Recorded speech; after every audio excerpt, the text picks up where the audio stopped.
ఆషాఢమాసం ప్రారంభం సందర్భంగా గ్రామ దేవతలకు బోనాల ఉత్సవాలు మొదలయ్యాయి. ప్రతి ఏటా ఆషాఢమాస శుద్ధ పాడ్యమి రోజున సంగారెడ్డి పట్టణంలో భక్తుల కొంగు బంగారమై కొలువయున్న గ్రామ దేవత శ్రీ నల్ల పోచమ్మ తల్లికి శ్రీ వైకుంఠపురం శ్రీ వెంకటేశ్వర స్వామివారి తరపున వాయనంగా నూతన వస్త్రాలు, సౌభాగ్య ద్రవ్యాలు, ఒడి బియ్యాన్ని సమర్పించడం ఆనవాయితీగా వస్తోంది. ఈ నేపథ్యంలో శ్రీ వైకుంఠపురం ప్రధాన అర్చకులు శ్రీమాన్ కందాడై వరదాచార్యుల దంపతుల ప్రత్యక్ష పర్యవేక్షణలో వేద పండితుల వేద మంత్రోచ్చారణల మధ్య శుక్రవారం శ్రీ నల్ల పోచమ్మ అమ్మవారికి విశేష పూజలను జరిపారు. ముందుగా పంచామృతాలు, పలురకాల పరిమళ భరిత ద్రవ్యాలు, పవిత్ర జలాలతో శ్రీ సూక్తయుక్తంగా అభిషేకాలను వేదోక్తంగా నిర్వహించారు. పట్టు వస్త్రాలు, ఎన్నో రకాల సుగంధ సోయగ పుష్పాలు, వేపమండలు, సౌభాగ్య ద్రవ్యాలతో సర్వాలంకార భరితంగా అలంకరించారు. సుమారు 2 లక్షల రూపాయల విలువైన వెండి కిరీటం, నాగపడిగ, త్రిశూలాన్ని ఓ భక్తుడు అమ్మవారికి కైంకర్యం చేశారు. వాటిని శ్రీనల్ల పోచమ్మ తల్లికి అలంకరించిన శ్రీమాన్ వరదాచార్యులు విశేష పూజలను జరిపి ఎన్నో రకాల వంటకాలతో నైవేద్య నివేదన చేసి కర్పూర హారతులతో మంగళ నీరాజనాలను సమర్పించారు. సువాసిని మహిళలు గ్రామ దేవత శ్రీ పోచమ్మ అమ్మవారికి బోనాలను సమర్పించారు. ఓడి బియ్యాన్ని సమర్పించిన భక్తులు సకాలంలో వర్షాలు కురిసి, పాడి పంటలు సమృద్ధిగా పండి, దేశ ప్రజలంతా సుభిక్షంగా ఉండాలని, ప్రపంచమంతా శాంతి వెల్లివిరియాలని కోరుతూ, చల్లని తల్లి గ్రామ దేవత శ్రీ నల్ల పోచమ్మ అమ్మవారికి మొక్కులు చెల్లించుకున్నారు. అనంతరం అమ్మవారి మహాప్రసాదంగా అన్న సమర్పణ చేశారు.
హింసీర్జాతవేదో గావస్వం పురుషం జగత్ అభిప్రదక్షిణాయైః శ్రియా పరిపాలయ. కలశాలు కనిపించాలని హిరణ్యపాత్రపదో పూర్ణం దదామి పదవ్యాసాదతి ఏకదా బ్రహ్మణ భారతి ఏకదేవ యజమానాయుష్యేజ దదాతి. లక్ష్మీ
Get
पृथिव्याय स्वसमेधुते विश्वरस्वमदृश्यम् भवागायस्य सङ्गते त्वदिग्रापन्नाकारयम् विष्णोरक्षस्य वादिना सुरवीणोमकाकरत्नराय मन्दिरारिणः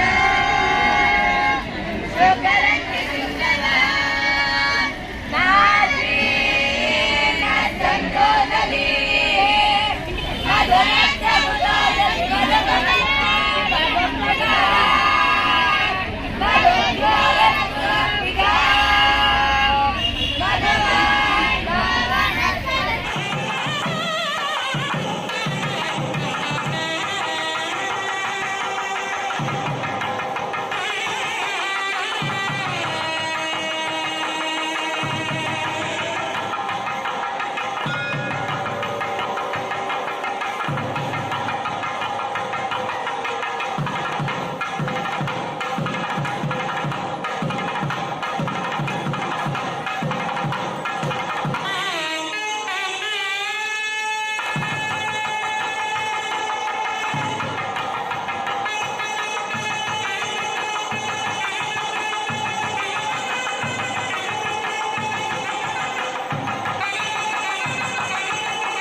कन्याकुमारी धीमहि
శ్రీవైకుంఠపురం విరాట వెంకటేశ్వర స్వామి దివ్యానుగ్రహంతో ఈ గ్రామదేవతగా ఈ గ్రామాన్ని ఈ పట్టణాన్ని రక్షించేటువంటి గ్రామదేవత అమ్మవారు నల్లపోచమ్మ తల్లికి ఈరోజు ఆషాఢ ప్రారంభంగా ఈ అమావాస్య పర్వదిన సందర్భంగా అమ్మవారికి బోనాలతో అభిషేకం సమర్పించుకొని పంచామృతాలతో సుగంధ ద్రవ్యాలతో స్వామికి అమ్మకు స్వామి ద్వారా అమ్మకు అద్భుతమైనటువంటి అభిషేకాన్ని సంపన్నం చేసుకున్నాం. సౌభాగ్యవతులందరూ కూడా అమ్మను ఒక మంచి ప్రార్థన చేశారు. లోకమంతా బాగుండాలి, చక్కటి వర్షాలు పడాలి, తద్వారా మంచి పంటలు పండాలి, తద్వారా లోకమంతా సుభిక్షంగా ఉండాలి అనేటువంటి మంచి సంకల్పాన్ని గ్రామ పెద్దలు అందరూ కూడా కలిసి భక్తులంతా కలిసి ఆమెకు బోనాన్ని సమర్పించడం జరిగింది. లోకా సంస్థ సుఖినో భవంతు అనబడేటువంటి అద్భుతమైన సాంప్రదాయ నానుడి అమ్మవారి ద్వారా ఈ గ్రామదేవత ద్వారా రక్షింపబడుతూ ఈ లోకమంతా సుభిక్షంగా ఉండాలి అని సర్వే సర్వత్రా సుఖినో భవంతుగా ఈ లోకమంతా ప్రకీర్తింపబడాలి అని మనసారా అమ్మవారిని ప్రార్థన చేస్తూ లోకమంతా బాగుండాలి అని అస్మదాచార్య శ్రీచరణాలకు దాసోహాలు సమర్పిస్తూ జై శ్రీమన్నారాయణ.